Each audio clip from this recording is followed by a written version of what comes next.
Hello, everyone. Welcome to the Higher View. I'm Pastor Malcolm. The Higher View is a program where we look at topics from God's point of view, which is the highest point of view. I'm glad you joined me tonight. I'm going to make this short and sweet. I know tonight's a big night if you're watching this live. Um, and so I will let y'all get back to your TVs or whatever you're watching on. But I just had a quick message I wanted to talk about. And it's from one of my favorite stories. I think the first person I ever heard talk about this story was Miss Debbie. She was the pastor's wife, amazing woman of God. But she spoke on this story, and it has just stuck with me um, just so long, and it's been such a blessing to me. It's in First Samuel 30.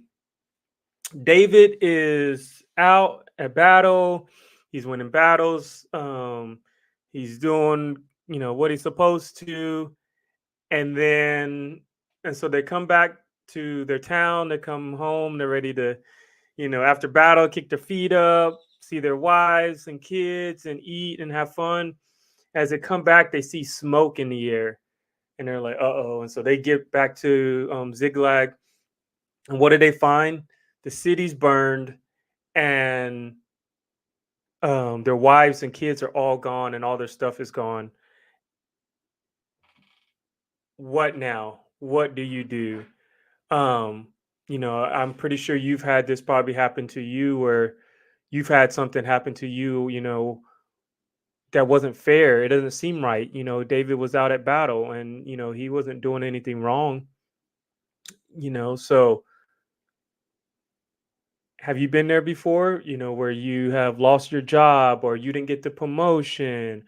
Um, your wife or your husband wants a divorce, and or a business deal that's gone bad, and now you're getting the bad end of the deal.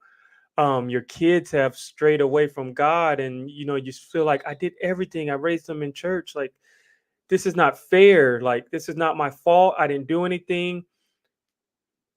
What do I do now? Now what is what I titled it. Now what? And so what David did,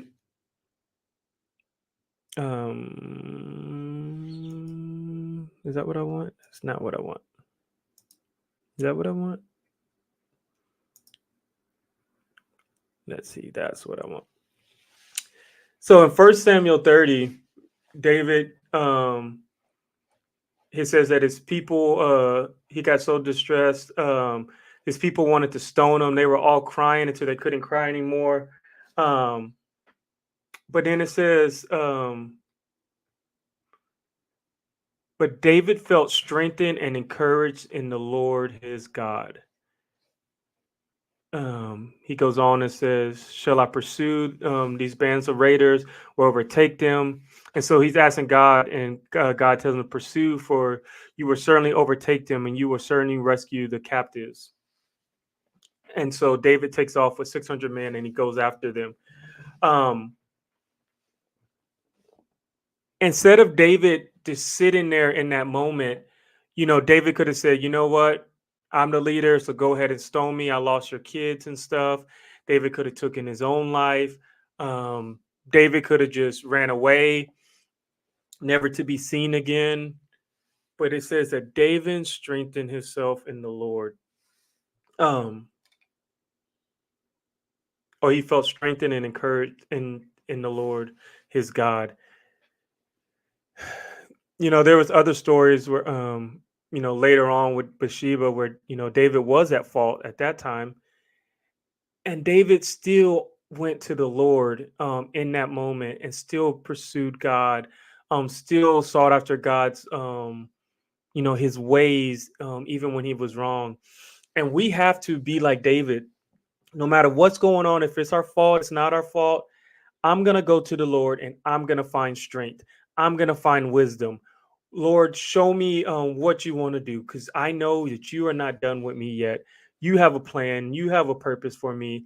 And so I, I have to come to you. I can't do it on my own. If David would have tried it on his own, he would have just been there weak and, been depressed and, It would have turned into weeks and months and years, and he would have never got to where he was supposed to be.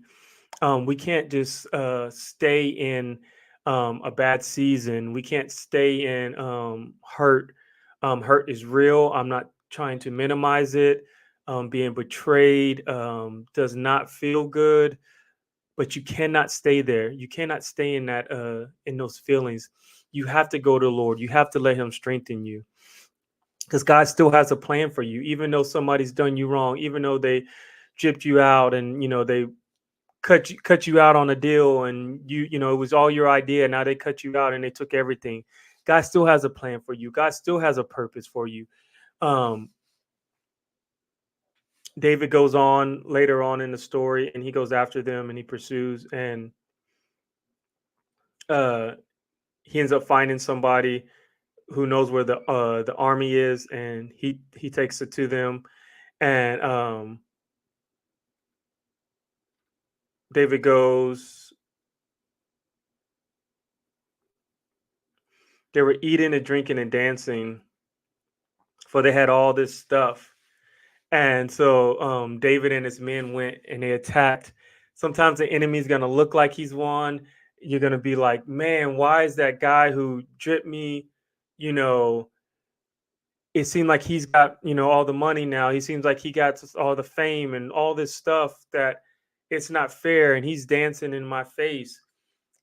They thought they were, they thought they had it. They thought that they could eat, drink, and dance and all that.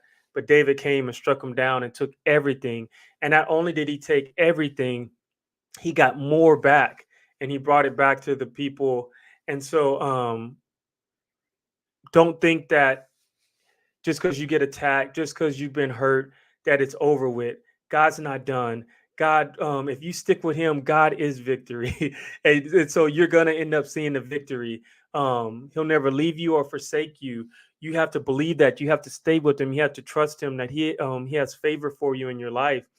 And I think the coolest thing about this, as I'm wrapping up, if we go into Second Samuel, it says that 2 Samuel 1 verse 2, on the third day, a man came from Saul's camp with clothes torn, dust in his hair. Anyways, David ends up finding out that Saul is dead.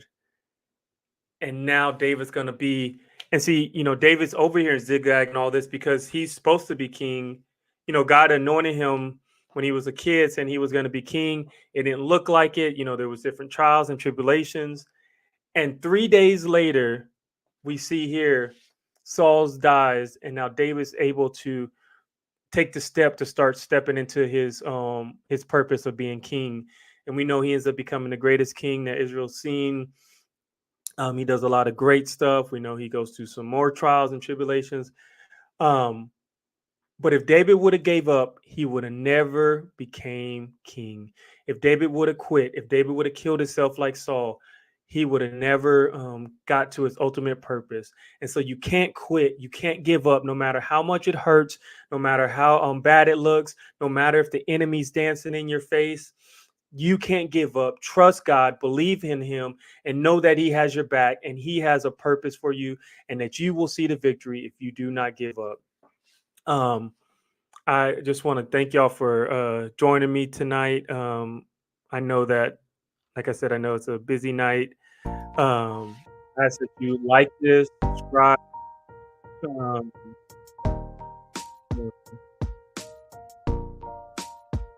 put it on your page. Give this to somebody who's going through a hard time. This will just encourage them to know that, hey, yeah, it looks bad, but God is better than anything that the enemy can do. God can turn anything around for you. And so, love y'all. Thank y'all for tuning in. Hey, Leo, can you hear me? Can you hit the end recording for me?